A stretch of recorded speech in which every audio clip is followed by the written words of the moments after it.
Welcome back to Close Up. Lily Tong Williams has built a base of support in CD2.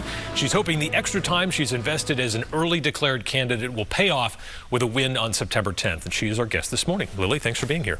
Well, thank you for having me back. So, border security is a top issue for every Republican in this race, and we want to bring up some data from the Swanton sector, which is, northern New Hampshire, New York, and Vermont. It says that in recent months here, more than 3,300 people, specifically in June, were apprehended. We know New Hampshire stretches the border is a little bit quieter, but for the Swanton, that is the first time that number has surpassed 3,000 in a single month.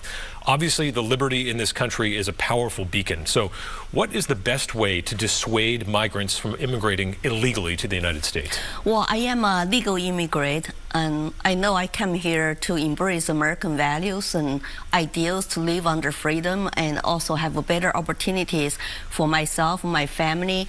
And I think the message we should send to the world is that we are a rule of law country, and we welcome you with open arms if you come legally.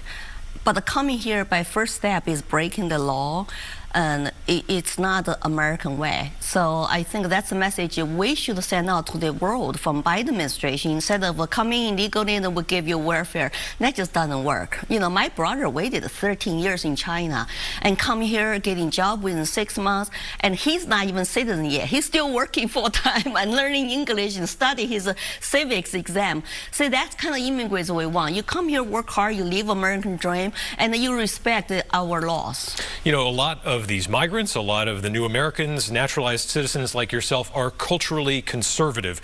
Are Republicans in Congress potentially alienating these voters when they do things like refer to Kamala Harris as a DEI hire or the DEI vice president?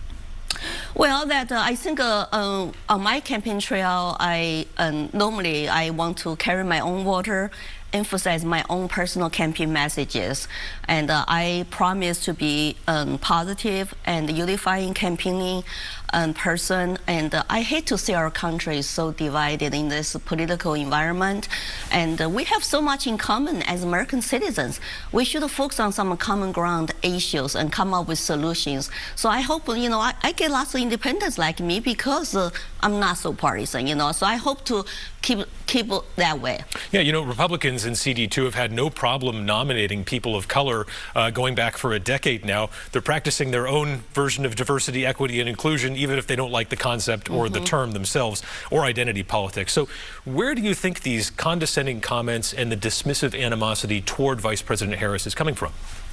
Well, if people's memory is sharp, I remember that Biden, when he was running for president, he keeps saying that he wants a woman and he wants a woman of color. And the 200, the black and political activists did pressure him to choose Kamala, even though her voting numbers were pretty low in the presidential primary and as Democrat in our state even. So there's some history going back. And she also openly promotes DEI. She promotes equity. I say the equity, that means the equal outcomes, and which is communism I saw in China, because without government force, how do you enforce everybody gets there at the same time, have an equal outcome? That's not the American way. American way is a meritocracy. But I can't be running for Congress, come here with nothing. 36 years ago, everybody could have the same opportunity if they put their mind into it. In your coalition of grassroots leaders that you announced last month, there's a state rep in there who has been a member of a secessionist group. He's filed legislation to end the United States of America. To start with, is this a value you share with him, that states should be able to secede from the United States? I have told people publicly, since I was running for supervisor of checklist in Ware, to say I'm not part of that movement. I do not support it because I love this country. That's why I'm running for Congress. And I lived in Colorado, Texas, and it's like I love every part of the United States. But that's as our legislators, though, they have the freedom to sponsor bills, to bring the conversation, and because our state constitution does leave that open to the representatives. So I said I'm trying to build a broad-based coalition as a grassroots team. They're all volunteers. They're not paid, except I have one part-time campaign manager. So that, I don't think it's a serious issue for me. And because, they do their legislative thing, but I'm just trying to unite people on common ground. That's something we can agree with. So you don't agree with it, but you're at least willing to condone it within your campaign? Well, I have not looked into those bills at all. But I just say, hey, I don't support that. I'm not a part of that. But I want to just stick to my unifying messages on this campaign. One of the theoretical benefits of having a united country is the ease of travel. But obviously, anyone who's gotten on an airplane lately has noticed that it's been harder and harder to get around the country via air right now. The airlines are having all kinds of problems with cancellations, delays, consumers being hurt. And you travel a lot for your work, so you know this. What should Congress be doing to hold airlines accountable? Well, I think that's it. When you go back to airline, which is heavily regulated by federal government, it seems like more and more incidents happening and more technical issues. And also, of course, the cost is going up. Lots of people cannot afford to fly because you talk about fuel costs, the energy costs. And also, there are some airlines that do focus on DEI hirings and make people worry about, should we based on the best people to do this job or based on the quotas for DEI hiring. So people start to question that, like, we want the best people to fly airplane. It's for our safety, So federal government still use money to actually pay for federal agencies to promote those kind of hirings. And I would like to say that we focus on meritocracy, which is the American way. So Congress should do less with the airlines, more hands off? Well, there are some safety measures, and we should still involved and have some kind of oversight. But when you have issues like that, it's always a management. So what is going on with each airline's management, and also what is the federal regulation interfere with their management? That's something I'm open-minded to investigate into that. And I'm sure watch hearings and get them to come to talk to Congress will help. Foreign policy question for you here. Should the United States still be supporting a two-state solution in Israel, or has that ship sailed in the last 10 months? Well, I thought that we had a peaceful Middle East for a while, and all of a sudden, October 7th, the tragic happened. It's really mass murder.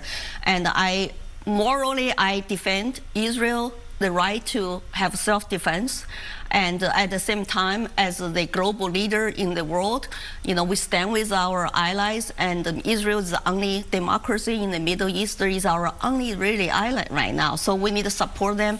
But we also will trying to work out on peace deals. I always promote peace through strength. If we don't have strength, we don't have peace in the Middle East. You see that war is on fire ever since Biden become president, because they all sense. Even Xi Jinping, my native country leader, knows that Biden administration is very weak. Our economy is weak because we have $35 trillion in debt. How we're going to continue to play the global leadership role, that's questionable. When you say peace through strength, number one, you got to have economic strength, of course, military strength, but also you got to have competent leadership at the highest level in our government. And right now, we are lacking of that. So we're becoming laughing stock of our, current situation right now for the world to laugh at us, Really quick before we wrap up, Lily, do you prefer to run against Colin Van Ostern or Maggie Goodlander if you're the nominee? Actually, I really don't care, because I was running against Ann Custer. I started been campaigning for 14 months. I think we need to debate on policies and instead of a popularity contest, because the policies and consequences of policies matter not to the voters in my district. Inflation, border security, and their children's American dream is under risk. So I really don't care. I wish everybody good luck, including myself. All right, Lily Tong Williams, thank you so much for joining us on Close Up. We appreciate the time.